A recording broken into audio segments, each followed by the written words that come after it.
Ay! Ay! Bumangga. Di na-estimate ni sir. Kawawa. Kawawa yung barrier. Kawawa ang barrier. Ganun talaga. That's life. Minsan talaga may mga nangyayari hindi natin inaasahan. Kaya pag-alanganin, wag lang ipilit. Kala ko titigil siya, dumiretso. Di lumagapok. Saklap. Ganda pa naman ng sasakyan ni sir.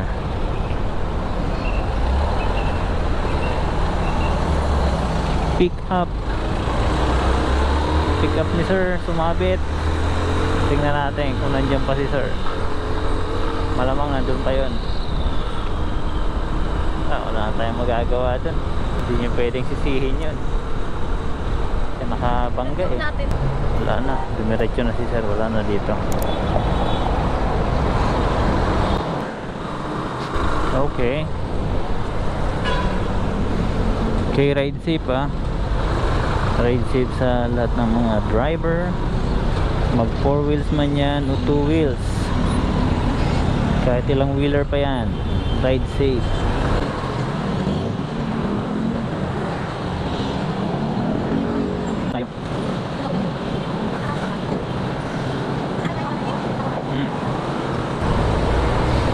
Okay, ito na tayo. Ride safe lang tayo at may alerto tayo sa daanan para maiwasan natin ang disgrasya o makadisgrasya, para syempre iwas tayo sa gastusan. Tulad nun, hindi nga siya nabanggaan pero siya naman yung nakabangga mismo. Ang nabangga niya yung hindi pa gumagalaw yung barrier, hindi niya natansya. Kaya kailangan talaga listo tayo para na rin sa atin yan. Mahirap nang gumastos sa di mo napakinabangan. Okay,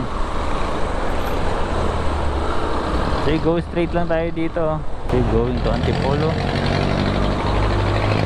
Punta natin yung Centro Mall.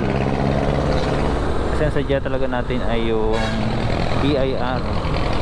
Linipat na kasi yung BIR sa Centro Mall.